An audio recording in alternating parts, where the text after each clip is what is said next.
I welcome you to learn English. Are you listening? நீங்கள் கவனிச்சிட்டு இருக்கீங்களா? நீங்கள் கேட்டுட்டு இருக்கீங்களா? இந்த கொஸ்டினில் ஆர் அப்படிங்கிற வார்த்தைக்கு பதிலாக டூ ஏன் வரக்கூடாது? அதாவது do you listening அப்படின்னு ஏன் கொஸ்டின் கேட்கக்கூடாது? So that is grammatically wrong. do you listening அப்படின்னு கேட்கக்கூடாது. do you listen அப்படின்னு தான் கொஸ்டின் ஃப்ரேம் பண்ண முடியும். இந்த ரூல்ஸை பற்றி தான் இந்த வீடியோவில் பார்க்க போகிறோம். I welcome you to this channel Syntax. Spoken English videos, English grammar explanation videos எல்லாம் இந்த சேனலில் அப்லோட் பண்ணியிருக்கேன். வீடியோஸ் பாருங்கள், ப்ராக்டிஸ் பண்ணுங்கள், கண்டிப்பாக டெவலப்மெண்ட் இருக்கும். சிம்பிளான ரூல்ஸ் தான், ஈஸியாக உங்களால் ஞாபகம் வச்சுக்கிற முடியும். அதுக்கப்புறம் இந்த மாதிரி ஒரு கொஸ்டின் லிஸ்ட் கொடுத்து இதில் தப்பாக இருக்கிற கொஸ்டின் எது, அதாவது ஆருக்கு பதிலாக டூ இருக்கா, டூக்கு பதிலாக ஆர் இருக்கா அப்படின்னு கண்டுபிடிக்க சொன்னால் உங்களால் ஈஸியாக கண்டுபிடிக்க முடியும். இந்த மாதிரி ஒரு எக்ஸசைஸும் நீங்கள் பண்ண போகிறீங்க. இந்த கேள்வியில் ஆர் யூ லிசனிங் அப்படிங்கிற இந்த கொஸ்டினில் லிசனிங் அப்படிங்கிற வார்த்தையை கவனித்து பாருங்கள். ஐஎன்ஜி ஆட் ஆகிருக்கு. லிசன் அப்படிங்கிறது வேர்ப், வேலையை குறிக்கும் வார்த்தை, அதோட ஐஎன்ஜி ஆட் ஆகிருக்கு. ஆனால் டூ, டஸ், டிட் இந்த மாதிரி டூ வேர்ப்ஸில் ஆரம்பிக்கிற கொஸ்டினில் வெறும் வேர்ப் மட்டும்தான் வரணும். Do plus subject plus verb. அதாவது டூ யூ லிசன் அப்படின்னு தான் வரணுமே தவிர டூ யூ லிசனிங் அப்படின்னு வரக்கூடாது. இது அந்த கொஸ்டினுடைய கிராமர் ஸ்ட்ரக்சர். நல்லா கவனித்து பாருங்கள். ஆர் யூ லிசனிங் அப்படிங்கிற அந்த கேள்வி ப்ரெசன்ட் கண்டினியூஸ் டென்ஸில் இருக்குது. டு யூ லிசன் அப்படிங்கிற அந்த கொஸ்டின் சிம்பிள் ப்ரெசன்ட் டென்ஸில் இருக்குது. இன்னொரு எக்ஸாம்பிள், ஆர் யூ ஒர்க்கிங், நீங்கள் வேலை செய்து கொண்டிருக்கிறீர்களா? டு யூ ஒர்க்கிங் அப்படின்னு கேட்க முடியாது. டு யூ ஒர்க் அப்படின்னு கேட்கலாம். To you have any work அப்படின்னு கேட்கலாம். ஆர் யூ ஒர்க்குன்னு கேட்கலாமா? இந்த ஆர் யூ ஒர்க்கிங் பதிலாக ஆர் யூ ஒர்க் அப்படின்னு கேட்கலாமா? டு யூ ஒர்க், நீங்கள் வேலை செய்கிறீங்களா அப்படின்னு கேட்கலாம். ஆர் யூ ஒர்க் அப்படின்னு கேட்கக்கூடாது. ஆர் யூ எ ஸ்டூடெண்ட், இந்த கேள்வியை பாருங்கள். ஆர் யூ எ ஸ்டூடெண்ட், நீங்கள் ஒரு மாணவனா, நீங்கள் ஒரு ஸ்டூடெண்ட்டா அப்படின்னு அந்த கேள்விக்கு அர்த்தம். ஸ்டூடெண்ட் அப்படிங்கிறது பெயர் சொல், நவுன். அப்போ மேலே இருக்கிற அந்த கொஸ்டின் பாருங்கள். ஆர் யூ ஒர்க் அப்படின்னா நீ ஒரு வேலையா அப்படின்னு அர்த்தம். நீங்கள் ஒரு வேலையா. ஸோ மீனிங்லெஸ் கொஸ்டினாக மாறிடுது. ஸோ டூ யூ ஒர்க் இருக்கலாம், ஆர் யூ ஒர்க்கிங் அப்படின்னு இருக்கணும். இல்லைன்னா நவுன் ஃபார்ம் வரணும். R you a student, R you A teacher, இந்த மாதிரி நவுன் ஃபார்ம்ஸ் வரணும். வேர்ப் வந்துச்சுன்னா ஐஎன்ஜி இருக்கணும். ஆர் தே டாக்டர்ஸ், அவர்கள் மருத்துவர்களா? டாக்டர்ஸ் அப்படிங்கிற இந்த வார்த்தை பெயர் சொல், நவுன் ஃபார்ம். ஆர் தே ரிச், அவர்கள் பணக்காரர்களா? இந்த ரிச் அப்படிங்கிற வார்த்தை அட்ஜெக்டிவ். ஸோ இந்த ஆர் அப்படிங்கிற வார்த்தையை ஃபாலோ பண்ணி நவுன் இருக்கலாம், அட்ஜெக்டிவ் இருக்கலாம். லாஸ்ட் கொஸ்டின் பாருங்கள். Are they coming.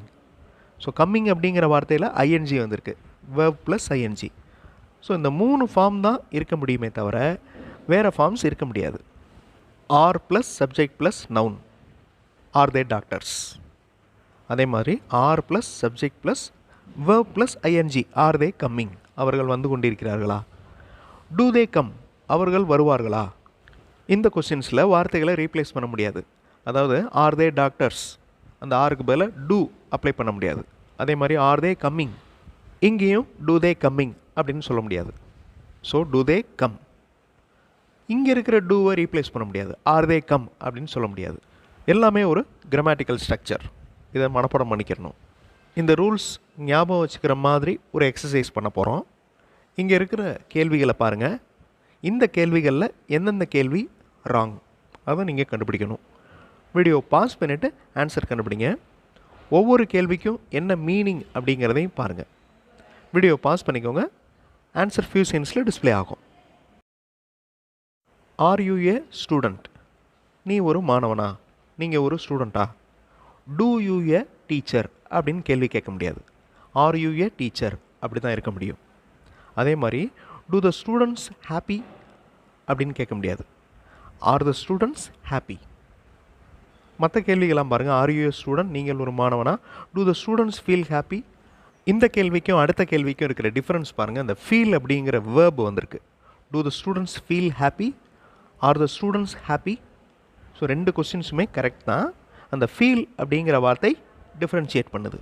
English model sentences பார்த்தோம். இங்கிலீஷில் பேசுகிறதுக்கு எழுதுறதுக்கு ப்ராக்டிஸ் பண்ணலாம். இங்கிலீஷ் மாடல் சென்டென்சஸ் இருக்கிற வீடியோஸ் இன்னொரு சேனல் சென்டாக்ஸ் ப்ளஸில் அப்லோட் பண்ணியிருக்கேன். அந்த சேனல் வீடியோஸும் பாருங்கள், கண்டிப்பாக உங்களுக்கு யூஸ்ஃபுல்லாக இருக்கும். இந்த கொஸ்டின்ஸ் எல்லாத்தையுமே நீங்கள் டூ இல்லைன்னா ஆர் அப்படிங்கிற 2 வார்த்தைகளை யூஸ் பண்ணி ஃப்ரேம் பண்ண போகிறீங்க. எல்லாமே கொஸ்டின்ஸ். ரொம்ப சிம்பிளான கொஸ்டின்ஸ். எந்த இடத்துல டூ வரும், எந்த இடத்துல ஆர் வரும் அப்படிங்கிற அந்த ரூல்ஸை ஞாபகம் வச்சுக்கிட்டு இந்த கொஸ்டின்ஸை ஃப்ரேம் பண்ண போகிறீங்க. அதுக்கு முன்னாடி அந்த ரூல்ஸை ஒரு தடவை நம்ம பார்க்கலாம். ஆர் தே டாக்டர்ஸ், அவர்கள் மருத்துவர்களா? இங்கே டாக்டர்ஸ் அப்படிங்கிறது நவுன் ஃபார்ம். ஆர் தே ரிச், அவர்கள் பணக்காரங்களாக இருக்காங்களா? இந்த ரிச் அப்படிங்கிறது அட்ஜெக்டிவ். ஆர் தே கம்மிங், இதுதான் ரொம்ப இம்பார்ட்டண்ட்.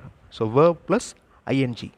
ஸோ இந்த இடத்துல டூ அப்ளை பண்ணோன்னா டூ தே கம் அப்படின்னு வரும். அவர்கள் வருவார்களா? Do they come. Are they come அப்படின்னு வரக்கூடாது, ஆர் தே கம்மிங் அப்படின்னு வரணும். அதே மாதிரி டூ அப்படிங்கிற கொஸ்டினில் verb மட்டும்தான் வருது பாருங்கள், நவுன் வராது. அதாவது ஆர் தே டாக்டர்ஸ் தான் கரெக்டு, டூ தே டாக்டர்ஸ் ராங். இப்போ உங்களால் ஈஸியாக கொஸ்டின்ஸ் ஃப்ரேம் பண்ண முடியும். டூ அப்படின்னு ஆரம்பிக்கிற கொஸ்டின், ஆர் அப்படின்னு ஆரம்பிக்கிற கொஸ்டின், எந்தெந்த கொஸ்டின் ஆர் வரும், எந்தெந்த கொஸ்டினில் டூ வரும் அப்படிங்கிறத பொறுமையாக ஃப்ரேம் பண்ணுங்கள். ஷியூராக உங்களால் ஈஸியாக கண்டுபிடிக்க முடியும். ஏன்னா நான் இங்கே கொடுத்துருக்கிறது சின்ன சின்ன வாக்கியங்கள், சின்ன சின்ன கேள்விகள் தான் கொடுத்துருக்கேன், சிம்பிளான வேர்ட்ஸ் தான் கொடுத்துருக்கேன். வீடியோ பாஸ் பண்ணிவிட்டு கொஸ்டின்ஸ் ஃப்ரேம் பண்ணுங்கள். ஆன்சர்ஸ் ஃபியூ செகண்ட்ஸில் டிஸ்பிளே ஆகும். ஃபர்ஸ்ட் கொஸ்டின், நீங்கள் சொல்வீர்களா? சொல்கிறது அப்படிங்கிறது ஒரு செயல், verb. Do you tell? இதுவே அந்த இடத்துல ப்ரெசன்ட் கண்டினியூஸ் டென்ஸ், அதாவது அந்த செயல் நடந்துக்கிட்டு இருக்குன்னு வச்சுக்கிடுவோம். அவர் சொல்லி கொண்டு இருக்கிறார். அப்போ ஆர் யூ டெல்லிங், நீங்கள் சொல்லி கொண்டு இருக்கிறீர்களா? Are you telling the answers, நீங்கள் ஆன்சர்ஸ் சொல்லிகிட்டு இருக்கீங்களா? So do you tell, are you telling. அந்த குழந்தைகள் உயரமாக இருக்கின்றனவா? ஆர் த சில்ட்ரன் டால்? டால் அப்படிங்கிறது adjective. So do the children tall அப்படின்னு சொல்லக்கூடாது, ஆர் த சில்ட்ரன் டால். உங்களுக்கு தெரியுமா, உனக்கு தெரியுமா? இந்த உங்களுக்கு உனக்கு ரெண்டுக்குமே யூ தான் answer. So do you know, are you know அப்படின்னு சொல்ல முடியாது. Do you know is the correct answer. உதவியாளர் அப்படிங்கிறதுக்கு அசிஸ்டண்ட். நீங்கள் ஒரு உதவியாளரா? Are you an assistant? Do you an assistant அப்படின்னு கேட்க முடியாது. Do you have an assistant அப்படி கேட்கலாம். நீங்கள் ஒரு உதவியாளரை கொண்டிருக்கிறீர்களா? Do you have an assistant அப்படின்னு கேட்கலாம். Are you an assistant is the correct answer. நீங்கள் வேகமாக நடப்பீர்களா? Do you walk fast? நீங்கள் வேகமாக நடந்து கொண்டு இருக்கிறீர்களா? Are you walking fast? So are you walking fast, do you walk fast, நீங்கள் வேகமாக நடப்பீங்களா? நீங்கள் ஒரு அரசியல்வாதியா? Are you a politician? So இது ஒரு நவுன் ஃபார்ம், பொலிட்டீஷியன் அப்படிங்கிறது noun. So are you a politician is the correct answer. So அந்த வேர்பு தான் இம்பார்ட்டண்ட். ஸோ எந்த இடத்துல வேர்ப் ஐஎன்ஜி ஃபார்மில் வருது, எந்த இடத்துல அட்ஜெக்டிவ் வருது, நவுன் வருது அப்படிங்கிறத கண்டுபிடிச்சிட்டோம்னா இந்த கன்ஃபியூஷன் எப்போவுமே வராது. நிறைய கொஸ்டின்ஸ் இந்த மாதிரி ஃப்ரேம் பண்ணிங்கன்னா இந்த கன்ஃபியூஷன் எப்போவுமே வராது. அடுத்த வீடியோவில் இன்னொரு இன்ட்ரெஸ்டிங்கான கிராமர் எக்ஸ்ப்ளனேஷன், இன்ட்ரெஸ்டிங்கான கிராமர் எக்ஸசைஸோடு பார்க்கலாம். தேங்க்ஸ் ஃபார் வாட்சிங் and thanks for your valuable comments.